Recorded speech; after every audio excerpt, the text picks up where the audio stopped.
ഒരാഘോഷ പരിപാടി എങ്ങനെ ദുരന്തമായി മാറി എന്നതിൻ്റെ നേർചിത്രമാണ് എനിക്കിവിടുന്ന് കാണിച്ചു തരാനാവുക. ഇത് ചിന്നസ്വാമി സ്റ്റേഡിയത്തിൻ്റെ ഗേറ്റ് നമ്പർ 7 ഇതിന് മുന്നിലുള്ള ദൃശ്യങ്ങളാണ് നിങ്ങൾ കാണുന്നത്. ഇത് പ്രാണരക്ഷാർത്ഥം, ഇതിനകത്ത് തിക്കും തിരക്കും ഉണ്ടായപ്പോൾ പ്രാണരക്ഷാർത്ഥം ഇവിടെ നിന്ന് ആളുകൾ ഓടി രക്ഷപ്പെടാൻ ശ്രമിച്ചപ്പോൾ ഉണ്ടായ ബാക്കി പത്രമാണ് ഈ കാണുന്നത്. ചെരുപ്പുകളാണ് ആളുകളുടേത്.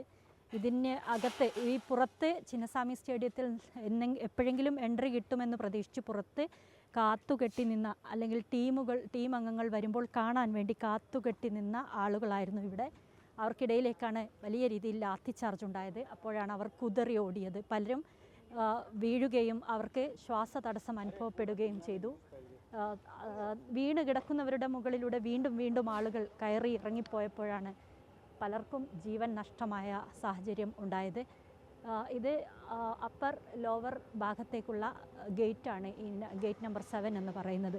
അവിടത്തേക്ക് എൻട്രി കിട്ടുകയാണെങ്കിൽ, എല്ലാവരെയും കയറ്റുന്നുണ്ട്, അങ്ങനെ എൻട്രി കിട്ടുകയാണെങ്കിൽ പോകാമെന്നായിരുന്നു ആളുകൾ പ്രതീക്ഷിച്ചിരുന്നത്. പക്ഷേ അതുണ്ടായില്ല. ഇത് ഇവിടെ നിർത്തിയിട്ടിരുന്നൊരു കാറാണ്, അതിതാ ഈ രൂപത്തിൽ ആയിരിക്കുകയാണ്.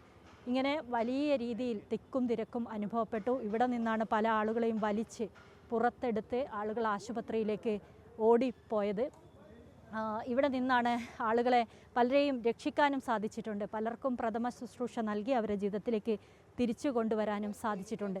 എന്തായാലും കർണാടക സർക്കാരിനെ സംബന്ധിച്ചിടത്തോളം അവരുടെ വലിയ അനാസ്ഥയാണിത്. അത് അടിവരയിട്ട് പറയേണ്ടതുണ്ട്. കാരണം 18 മണിക്കൂറേ ആയിട്ടുള്ളൂ ഈ സംഭവം നടക്കുമ്പോൾ. IPL വിജയം RCB ടീം നേടിയിട്ട് ആ 18 മണിക്കൂറിനുള്ളിൽ, 18 വർഷത്തെ കാത്തിരിപ്പ് 18 മണിക്കൂറിനുള്ളിൽ ഒരു ദുരന്തമായി മാറുകയായിരുന്നു.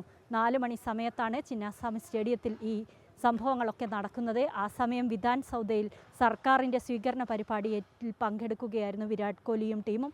ആ ടീം ഇവിടെ എത്തുമ്പോൾ അവരെ കാണാൻ വേണ്ടി കാത്തിരുന്നവരാണ് അപകടത്തിന് ഇരയായത്. 11 പേരുടെ മരണമാണ് സ്ഥിരീകരിച്ചിരിക്കുന്നത്. 43 പേരാണ് അപകടത്തിൽ പരിക്കുപറ്റി ചികിത്സയിൽ കഴിയുന്നത്. ചിലരുടെ നില ഗുരുതരമാണ്. അവർ രക്ഷപ്പെട്ട് വരുമെന്ന പ്രത്യാശയാണ് മുഖ്യമന്ത്രി പ്രകടിപ്പിച്ചിരിക്കുന്നത്. എന്തായാലും ഇതിൽ ജുഡീഷ്യൽ അന്വേഷണം സർക്കാർ പ്രഖ്യാപിച്ചിട്ടുണ്ട്. അത് നടക്കും.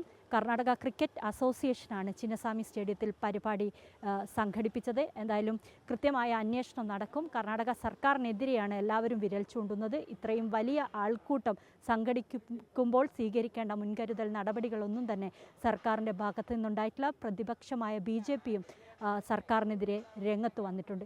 വീഡിയോ ജേർണലിസ്റ്റ് റിജോയ്ക്കൊപ്പം reporter Nadeera, in reporter, Bengaluru.